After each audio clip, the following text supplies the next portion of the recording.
The grand hall of Axiom Prime gleamed under artificial stars.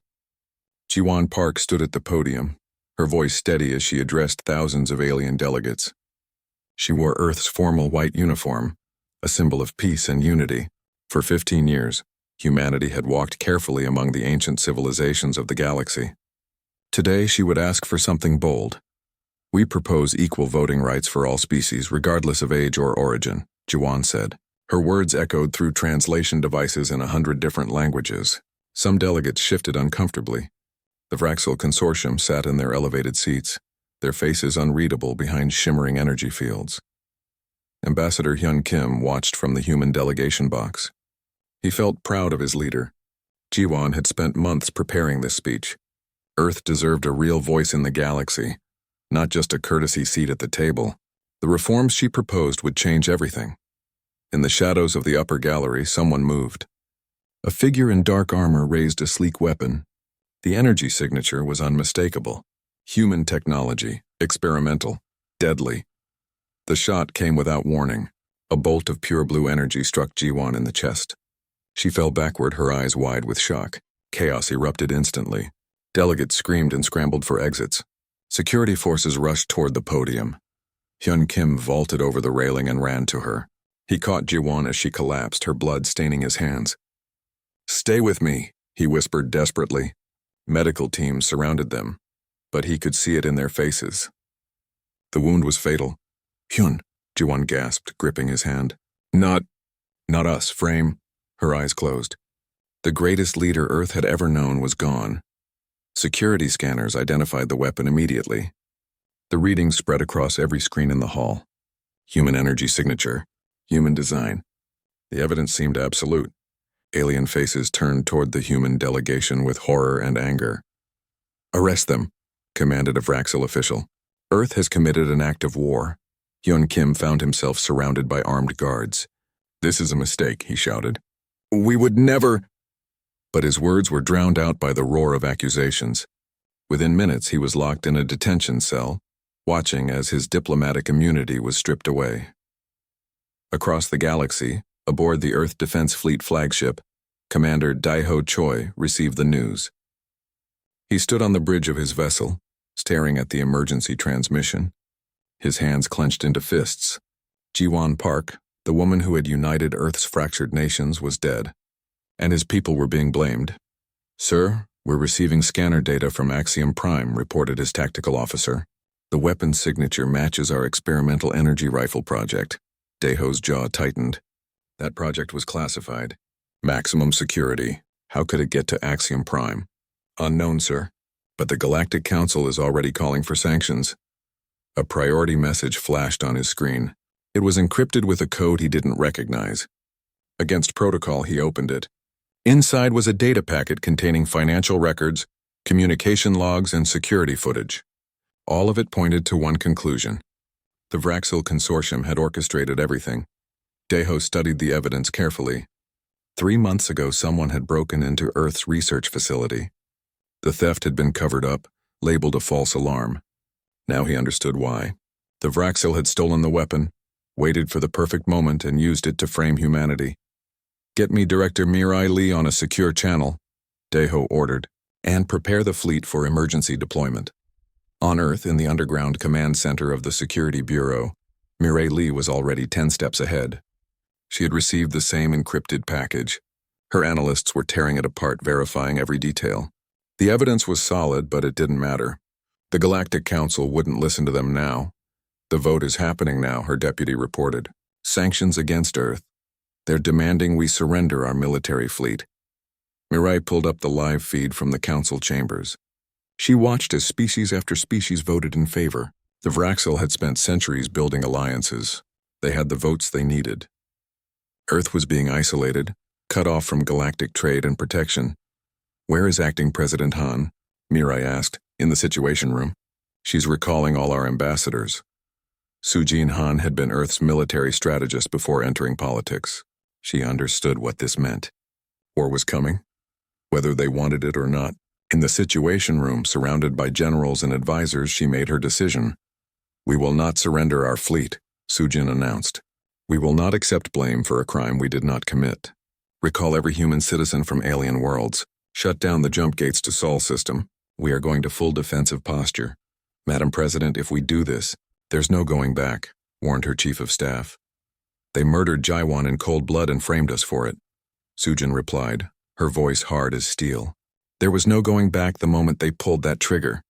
Across Earth cities, emergency broadcasts went out. Citizens watched in shock as their government declared a state of emergency. Jiwon Park's face filled every screen. A memorial to a leader cut down in her prime. Millions mourned. Millions more felt something else rising within them. Anger. In orbit, Daiho Choi gathered his fleet commanders via hologram. We have evidence the Vraxil framed us. They killed Secretary General Park to stop her reforms. The council won't hear our evidence, so we need to be ready for anything. Ready for what exactly? Asked one captain. War, Daiho said simply. They think we're young and weak. They think we'll roll over and accept this. They're about to learn they're wrong. On Axiom Prime, Hyun Kim sat in his cell thinking about Jiwon's last words. Frame. She had known even in her final moment that this was a setup.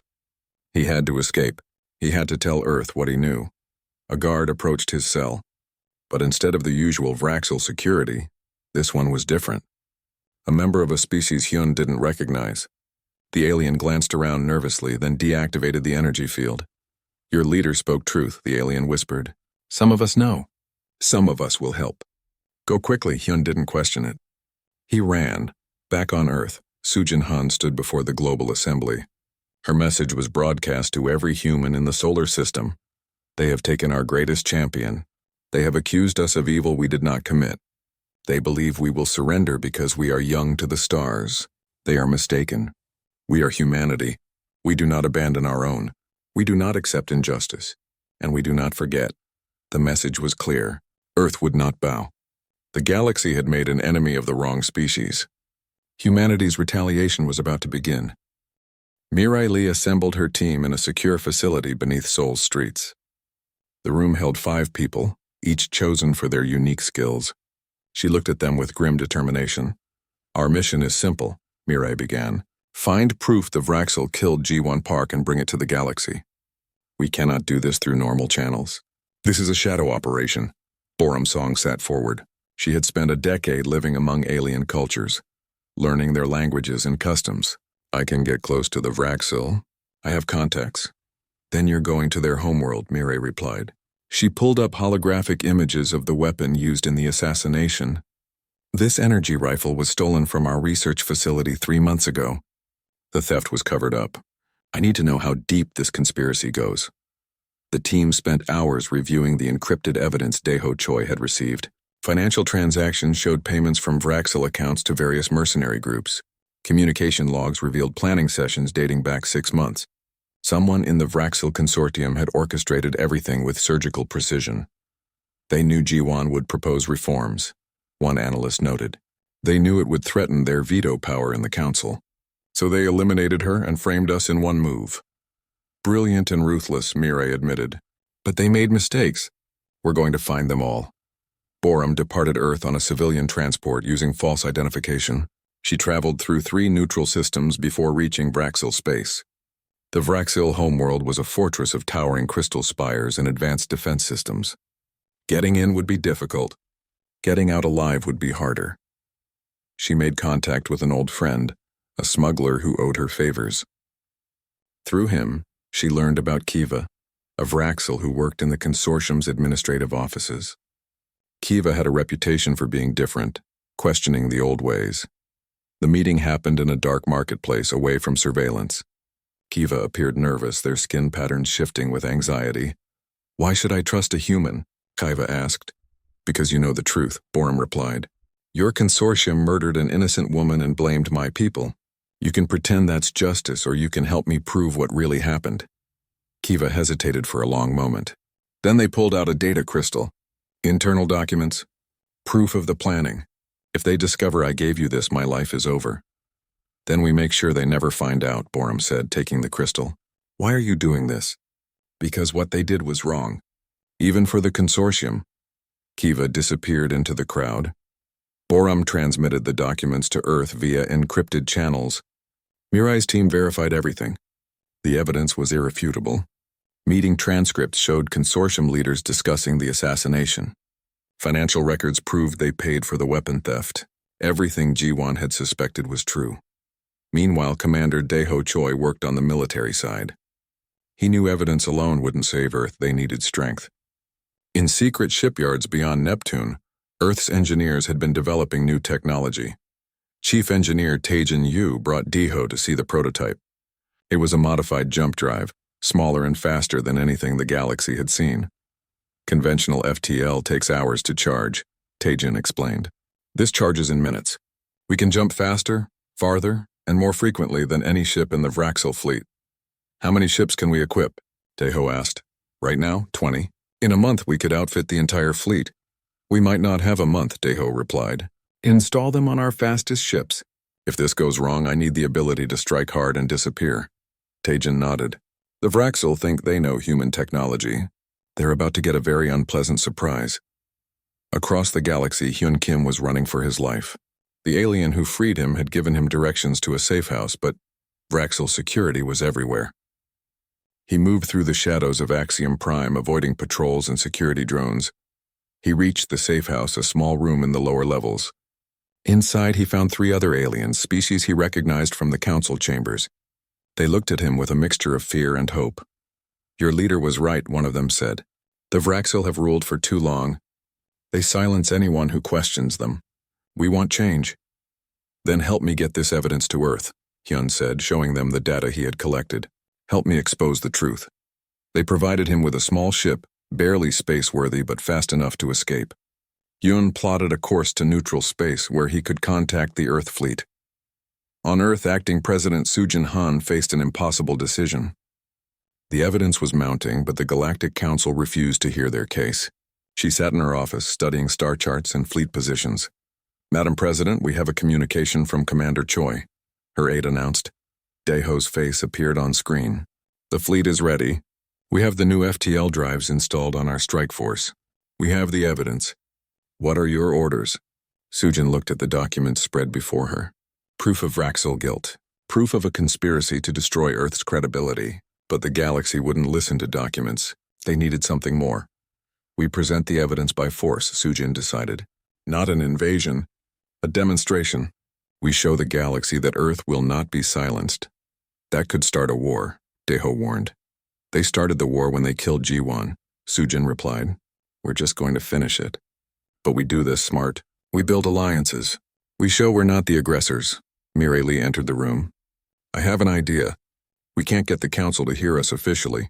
But what if we broadcast the evidence directly to every member world, hack their networks and show them the truth? That's an act of cyber warfare, Soo-jin's aide protested. So was framing us for murder, Mireille countered. We're past playing by their rules. Soo-jin nodded slowly. Prepare the operation. We'll coordinate with the fleet. When we move decisively. Borum Song returned to Earth with more than just documents. She brought Kiva with her. The Vraxel defector had chosen exile over complicity. They appeared before Soo Jin-han, their skin patterns showing deep shame. I am sorry for what my people did, Kiva said. The consortium does not represent all Vraxel. Many of us want peace. Then help us achieve it, Soo-jin replied. Testify to what you know. Show the galaxy that this conspiracy came from the top, not your entire species. Kiva agreed. Their testimony was recorded and added to the evidence package. Hyun Kim finally reached Earth space. His small ship battered, but functional. He was brought immediately to the presidential compound. Soo-jin embraced him like family. You're alive, she said with relief. We feared the worst. I almost didn't make it, Hyun admitted. But there are aliens out there who don't support the Vraxel, species who want justice. We're not alone in this. That gave Soo-jin an idea. Then we find them. Every species that questions the consortium's power. We build a coalition in the shadows. When we reveal the truth, they'll stand with us. The pieces were falling into place. Earth had the evidence. They had new technology. They had allies beginning to emerge from the darkness. But Soo-jin knew the hardest part was coming. The Vraxel won't surrender their power peacefully, Dae-ho said during a strategy meeting. When we expose them, they'll respond with force. Then we make sure we're ready, Soo-jin replied. We've been preparing for this moment since we joined the galaxy. They think we're weak because we're young. Time to show them what humanity really is. Orders went out across Earth's military. Fleets mobilized. New weapons were distributed. Cyber warfare teams prepared their attacks. Diplomatic envoys reached out to sympathetic aliens in secret. The galaxy was about to witness something it had never seen before. Humanity, pushed to the edge, was about to push back. And when they did, nothing would ever be the same. Operation Righteous Thunder began at dawn. Across 3 fronts, humanity launched its counterattack. This wasn't just about revenge. It was about justice. Yuna Kang sat in a dimly lit conference room on a neutral station. Around her were delegates from a dozen alien species, all meeting in secret. She had spent weeks building this coalition, finding those who doubted the Vraxil story. "We know Earth didn't kill Ji-Wan Park," Yuna said, projecting the evidence on holographic screens. "We have financial records, communication logs, testimony from a Vraxil defector. The consortium orchestrated everything. A delegate from the Sothian Collective studied the data. This is compelling. But why should we risk war with the Vraxil for you?" "Because today it's Earth," Yuna replied. "Tomorrow it could be you." The Vraxil maintained power through fear and manipulation. Ji-Wan Park wanted to change that. She died for it. "Are you willing to let that stand?" Another delegate from the Keltar Union leaned forward. "What do you want from us?" "When the truth comes out, stand with us, publicly. Show the galaxy that justice matters more than politics." One by one, they agreed. It wasn't much, but it was a start. Yuna transmitted their commitments to Earth. Phase 1 of the operation was succeeding. Phase 2 belonged to June Bay. The elite pilot sat in the cockpit of his stealth fighter, part of a squadron of 12 ships. They had jumped into Vraxil space undetected using Tajin Yu's new FTL technology. Their target was the consortium's main communication array, a massive satellite network orbiting their third moon. "Ghost Squadron, this is Ghost Leader," June spoke into his comm. "Weapons free on my mark. Remember, precision strikes only. We're not here to kill civilians." The stealth fighters moved like shadows through space. Vraxil sensors couldn't track them. Old technology meeting new ingenuity. June locked onto the first satellite. "Mark," he ordered. 12 ships opened fire simultaneously. Energy beams sliced through communication satellites with surgical precision. Explosions bloomed silently in the vacuum. Within minutes, the Vraxil consortium was cut off from half their empire. Alarms blared on Vraxil command ships. They scrambled fighters, but Ghost Squadron was already gone, jumping back to friendly space before anyone could react. Phase 3 was Siok Lim's expertise. The cyber warfare specialist sat in a darkened room on Earth, his fingers dancing across holographic keyboards. Around him, 50 of the best hackers humanity had ever produced worked in concert. "We're breaching the Galactic Council networks now," Siok reported. "Firewalls are tough, but nothing we can't handle." They had one job: upload the evidence to every screen in Council space, every data pad, every communication device. "Force the galaxy to see the truth. We're in," one hacker announced. "Uploading now." Across thousands of worlds, screens suddenly displayed the same information. Financial records showing Vraxil payments, meeting transcripts discussing the assassination, Kiva's testimony, the stolen weapons tracking data, everything laid bare for all to see. The Galactic Council chambers erupted in chaos. Delegates who had voted to sanction Earth now saw proof of their mistake. The Vraxil representatives tried to deny it, but the evidence was overwhelming. "This is human propaganda," one Vraxil official shouted. "Then explain the transaction codes from your central bank," a Keltar delegate fired back. "Explain the communication logs with your military identifiers. Explain it all." Public opinion began to shift. What started as certainty of Earth's guilt became doubt, then anger at the Vraxil. But the consortium wouldn't go down quietly. The Vraxil Supreme Commander issued orders immediately. "Launch the Armada. Jump to Earth space. Show them the price of defiance." 300 Vraxil warships activated their jump drives. They were heading to Sol System with one purpose: destroy the human homeworld.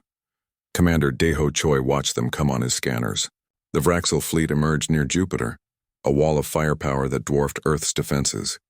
His fleet numbered only 30 combat vessels, 10-to-1 odds. "All ships battle formation," Daeho ordered calmly. "Remember your training. Speed and precision beat raw power."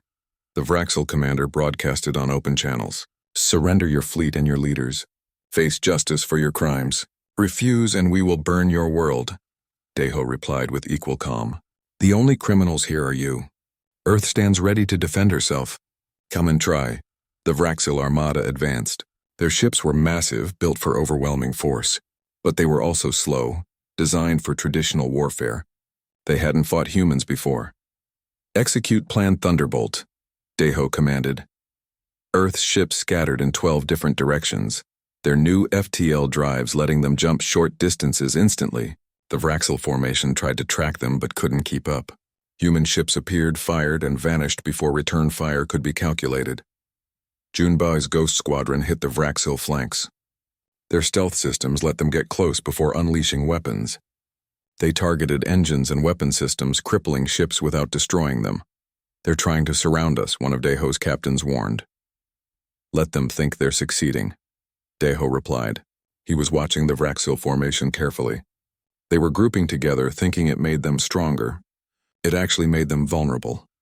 All ships fall back toward Jupiter, Deho ordered.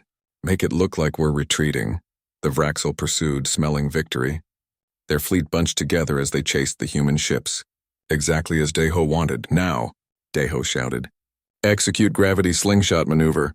Human ships dove toward Jupiter, using the massive planet's gravity to whip around at incredible speeds. The Vraxil fleet, traveling too fast to adjust, sailed past their targets. Earth's ships came around Jupiter's far side with perfect positioning. They were now behind the Vraxil Armada. And the enemy's backs were exposed. All weapons fire, Deho commanded. The human fleet unleashed everything. Energy beams, missiles, and experimental weapons Taijin Yu had developed. The Vraxil rearguard disintegrated under the assault. Their flagship, a massive dreadnought, took concentrated fire from 6 Earth vessels. Its shields collapsed. Its hull ruptured. The pride of the Vraxil fleet broke apart in a silent explosion. Flagship destroyed, the tactical officer reported. Enemy formation is breaking up. But victory came at a cost. The Vraxil, enraged, focused all firepower on the nearest Earthships. The destroyer Valiant exploded under sustained bombardment. The cruiser Defiant lost half its crew to a direct hit. Deho watched his people die and felt rage building. All ships with jump capability, micro-jump into their formation. Close combat. Show them what happens when you corner humans. Earth's remaining ships materialized inside the Vraxil fleet. At point-blank range, size mattered less than speed. Human gunners fired with precision born of desperation. Vraxil ships tried to target them but risked hitting their own vessels. The battle became chaos. Ships exploded on both sides. Debris filled the space around Jupiter. Rescue pods ejected from dying vessels. The Vraxil had never experienced combat like this. Sir, they're requesting ceasefire, the communications officer reported. Deho looked at the tactical display. Earth had lost 8 ships. The Vraxil had lost over 70. The remainder of their fleet was damaged and scattered. Ceasefire accepted, Deho replied. But they don't leave Sol system until they acknowledge Earth's innocence. The Vraxil commander appeared on screen, his expression a mixture of shock and grudging respect. Your tactics are unconventional. Our leader was murdered. We were framed.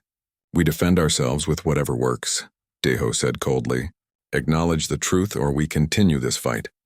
The Vraxil commander looked at something off-screen, probably reports of the evidence spreading across the galaxy. His political masters were losing control of the narrative. The matter requires investigation, he said carefully. That's not good enough, Deho replied. But you can return to your worlds and explain to them how 30 human ships defeated 300 of yours. Think about what that means for the next time. The Vraxil fleet limped away. They hadn't surrendered, but they hadn't won either. More importantly, the galaxy had watched the entire battle on live feeds. They saw Earth defend itself against overwhelming odds.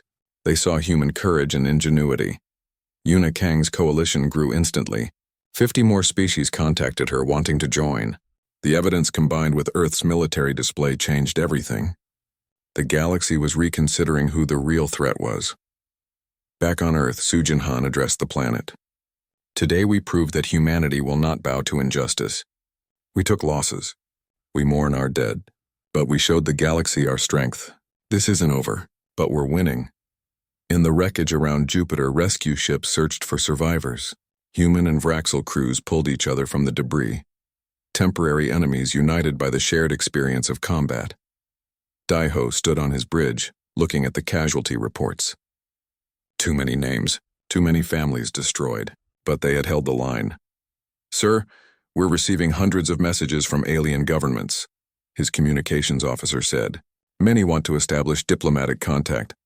Forward them to Ambassador Hyun Kim," Daiho replied. "This battle is done. Now comes the harder fight, making peace." The galaxy was fracturing. The Galactic Council met in emergency session, but half the delegates refused to attend. Trust in the ancient institutions had collapsed. The Vraxel Consortium's lies had poisoned everything. Acting President Sujin Han saw the chaos as an opportunity.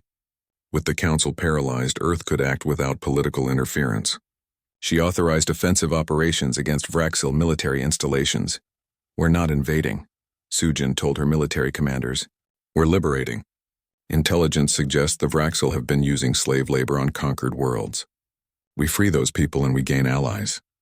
Captain Min-seok An led the first ground operation. His strike team descended on a Vraxel mining colony in the Outer Rim. Intelligence reported that prisoners from a dozen species worked the mines under armed guard. The assault began at midnight local time. Min-seok's soldiers moved through the darkness, neutralizing guard towers with silent precision. They wore advanced armor that made them nearly invisible. "Breach the compound," Min-seok ordered.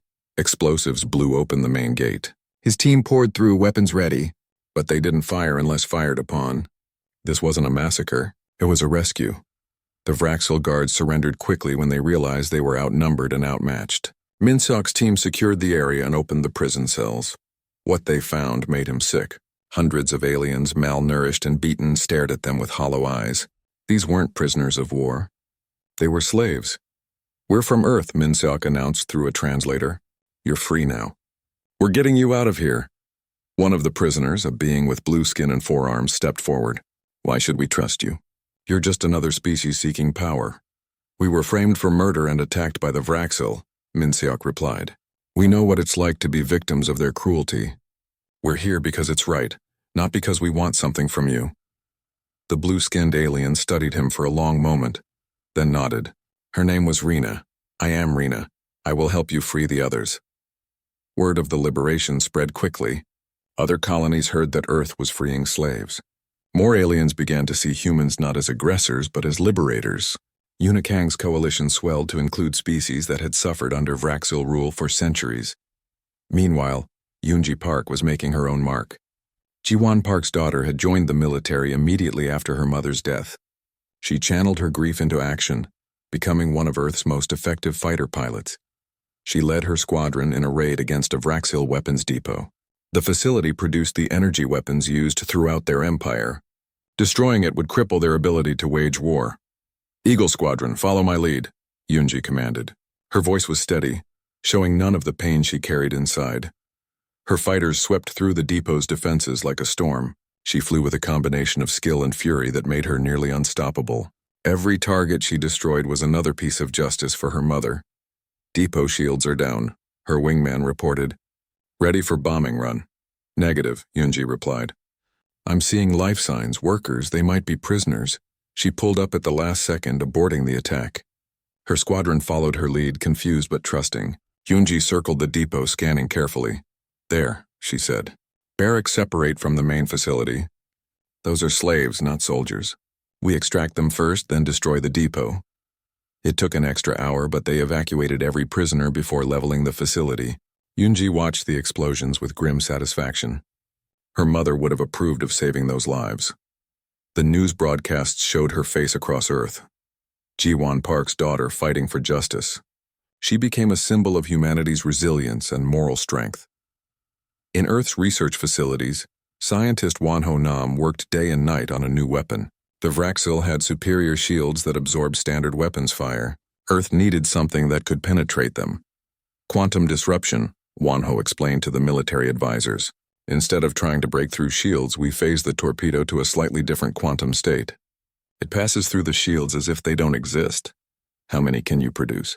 Taeho Choi asked. "Given enough resources, thousands. But we need time." "You have 1 week," Taeho replied. "The Vraxil are regrouping. When they come at us again, we need every advantage." Wonho and his team worked without sleep. They produced the first batch of quantum disruption torpedoes in 6 days. Testing showed a 97% success rate against Vraxil shields. The weapons were distributed to Earth's fleet immediately. Deho planned a deep strike into Vraxil territory, targeting their production facilities. If they couldn't build ships, they couldn't wage war. Rena, the freed slave, provided crucial intelligence. She had worked in Vraxil logistics for years, transported between facilities. She knew the locations of their major shipyards and factories. Here, she pointed on a star map. This system produces 60% of their military hardware. But it's heavily defended. How heavily? Deho asked. Defense platforms, minefields, patrol fleets. They protect it like their homeworld. Deho studied the defenses. It would be a brutal fight, but crippling Vraxil production would save countless lives in the long run. We're going, he decided. Prepare the fleet. The strike force assembled beyond Neptune. 40 ships, including vessels equipped with the new quantum torpedoes. Minsuk On's ground teams were aboard, ready to sabotage facilities that couldn't be destroyed from orbit. Yoonji Park volunteered to lead the fighter screen. She stood in the briefing room with the other pilots, listening to the tactical overview. This is a one-way jump if things go wrong, the intelligence officer warned. The Vraxil will throw everything at us. Then we make sure things go right, Yoonji replied.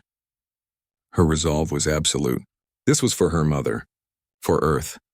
For every species the Vraxil had oppressed, the fleet jumped into Vraxil space. Alarms blared immediately on enemy stations. Defense platforms powered up. Ships scrambled to intercept. The humans had brought war to the heart of Vraxil power. Launch torpedoes, Deho commanded. Target the defense platforms first. Quantum disruption torpedoes streaked through space. They passed through Vraxil shields like ghosts and detonated inside the platforms. Explosions rippled across the defensive grid. Impossible, the Vraxil commander gasped. Their weapons penetrated our shields. Hyunji's fighters engaged the scrambling Vraxil patrol ships. The enemy pilots were good, but they were defending while the humans were attacking. Initiative gave Earth the advantage. Take out their communications array, Hyunji ordered. Cut them off from reinforcements. Her squadron punched through the defensive line and destroyed the main relay. Now the Vraxil couldn't coordinate their response. Chaos spread through their ranks. Minsuk's teams landed on the main production facility. They fought through corridors filled with automated defenses and desperate guards. Their mission was to plant charges in the main reactor. Resistance is heavier than expected, Minsuk reported over comms. But we're making progress. They reached the reactor chamber and set the charges. 15 minutes until detonation. Time to evacuate. In space, Deho's fleet systematically destroyed every military target. Shipyards exploded. Factories crumbled. Stockpiles of weapons detonated in spectacular fireballs. Sir, Vraxil reinforcements jumping in, Tactical reported. 50 ships, maybe more. Time for us to leave, Deho said. All ships prepare to jump. Fighter squadrons return to carriers now. Yoonji pulled her squadron back as Vraxil fighters pursued. Come on, move it, she urged her pilots. Minsuk's teams sprinted for their extraction point as the facility shook around them. The reactor was destabilizing. They reached their transport with seconds to spare. All teams aboard, Minsuk reported. Get us out of here! The human fleet jumped away just as the main facility exploded. The blast took out 3 nearby shipyards that the humans hadn't even targeted. It was a catastrophic loss for the Vraxil. Back in Sol System, the fleet received a hero's welcome.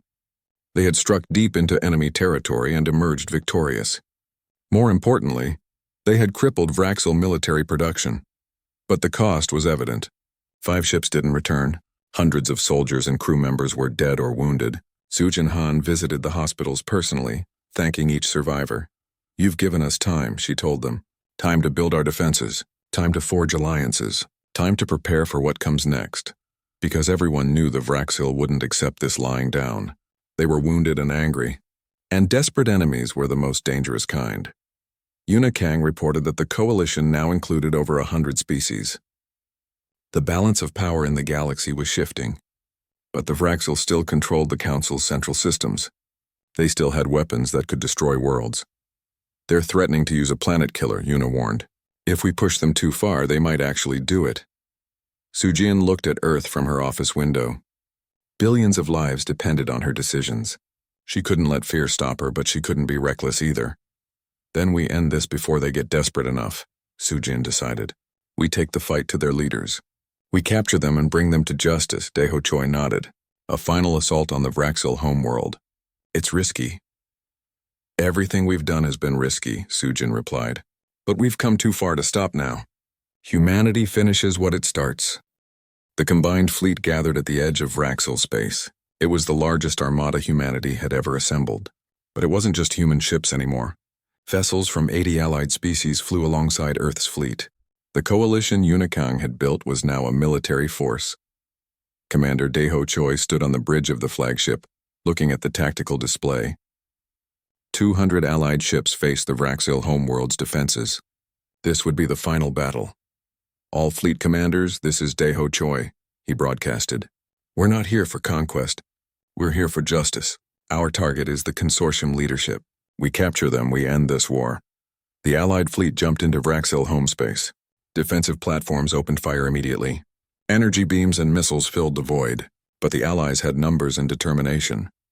Execute the plan, Deho ordered. Heavy ships engaged the platforms. Fast attack groups pushed through to the planet. The battle began in earnest. Allied battleships traded fire with Vraxil defense stations. Yoonji Park led her fighter wing through the gaps in the defensive line. Behind her, troop transports carried Min Seok-an's assault teams. We're detecting the planet-killer weapon powering up, Tactical reported. It's targeting Earth. Deho's blood ran cold. The weapon could destroy a planet with a single shot. If it fired, billions would die. Everything they fought for would be meaningless. How long until it's charged? He demanded. 15 minutes, maybe less. Deho made a decision. All ships focus fire on the weapon platform. Ignore everything else. We have to stop that weapon.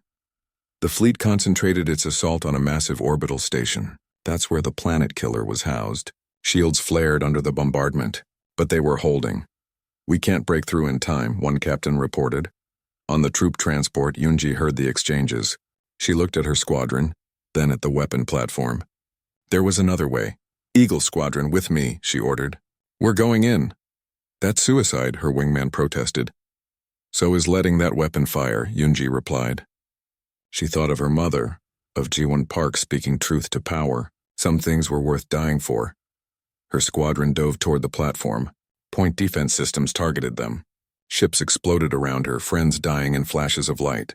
But Yoonji flew through the storm of fire, untouchable in her focus. She found an exhaust port, a weakness in the station's structure. Target that port with everything we have, she commanded.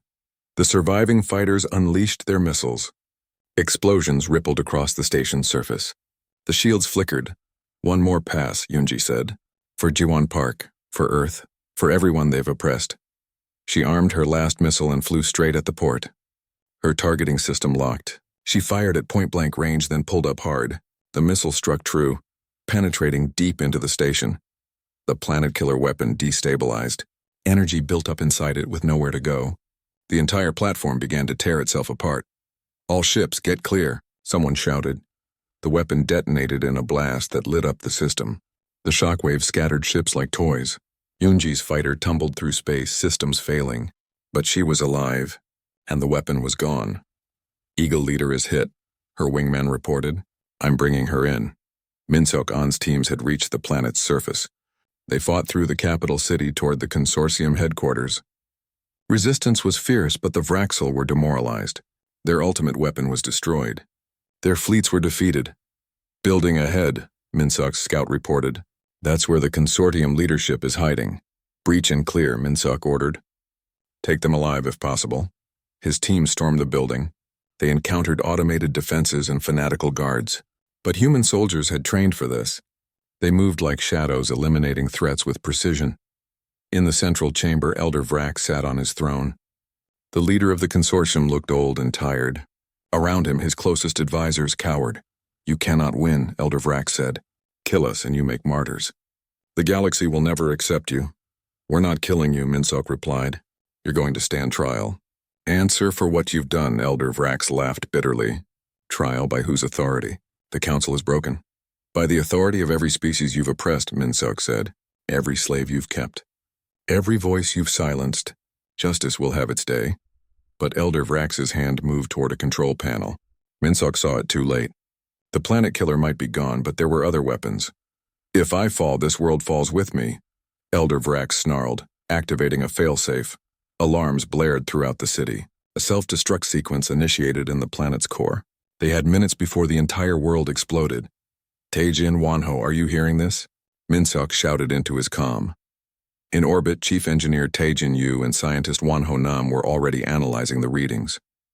The planet's core was destabilizing rapidly. It's a chain reaction, Wanho said. We need to stop it at the source, and can you do it remotely? Daeho asked desperately. No. Someone needs to go down there and manually shut it down. Taejin replied. How long do we have? 4 minutes. Taejin looked at Wanho. They both knew what had to happen. I'm going, Taejin said. I built half our systems. I can disarm theirs. I'm coming with you, Wanho insisted. You'll need a physicist. They took a shuttle and dove toward the planet at maximum speed. 2 minutes left. They crash-landed near the core facility and ran through collapsing corridors. 1 minute. They reached the core controls. The system was alien, but physics was universal. Wanho calculated the shutdown sequence while Taejin worked the controls. Got it, Wanho shouted. Initiating shutdown now. The countdown stopped with 7 seconds remaining. The core stabilized. The planet was saved. Taejin and Wanho collapsed against the wall, breathing hard. Too close, Taejin gasped. Way too close, Wanho agreed. Minsok secured Elder Vrax and his advisors. They were transported to the flagship in restraints. The war was over. The Vraxil Consortium had fallen. In the weeks that followed, war crimes investigator Junho Kwan assembled evidence for the largest trial in galactic history. The charges against Elder Vrax and the consortium leadership filled thousands of pages. Murder, conspiracy, slavery, genocide attempts. The trial was held on Axiom Prime, the same place Jiwon Park had died. Hunyo presented the evidence methodically.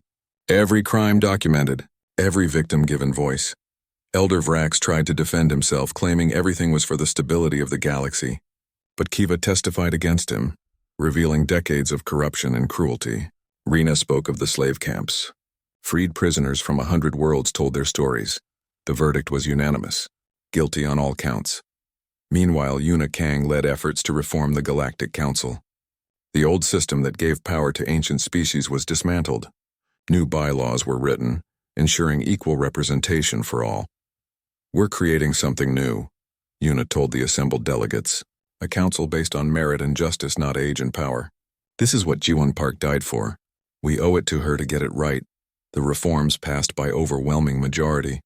Species that had been silent for centuries finally had voices. The galaxy would never be the same. On Earth, Hana Seo was inaugurated as the new Secretary General.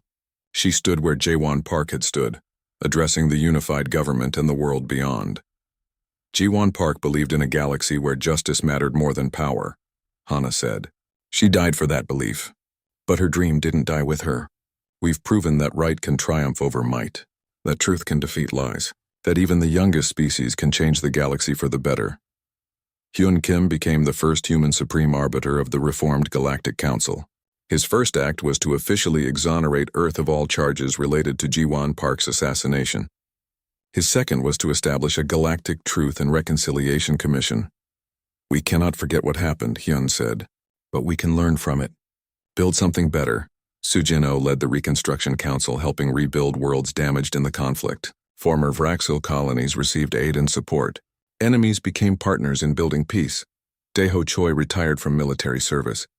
He had led Earth through its darkest hour and emerged victorious. Now he wanted to help ensure war never came again. Mireille Lee expanded Earth's intelligence network, but its purpose changed. Instead of preparing for war, it worked to prevent it. Early warning systems for emerging conflicts. Mediation services for disputes. Yoonji Park recovered from her injuries. She could have retired with full honors, but she chose to stay in service, teaching the next generation of pilots, sharing her mother's wisdom. My mother believed we could be better, Yoonji told her students, not just as individuals, but as a species, as a galaxy. We've proven her right. Now we have to maintain it. A memorial to Jiwon Park was erected on Axiom Prime, a simple stone monument where she had fallen, but the inscription was powerful. She spoke truth to power and died for it. We must ensure she did not die in vain. On the anniversary of her death, representatives from 300 species gathered at the memorial. Humans and aliens stood together, remembering the leader who changed everything. Sujin Han, no longer acting president but elected in her own right, gave the dedication speech. Jiwon Park's legacy isn't measured in battles won or enemies defeated, Sujin said. It's measured in the galaxy we're building. One where justice matters, where the strong protect the weak, where truth defeats lies.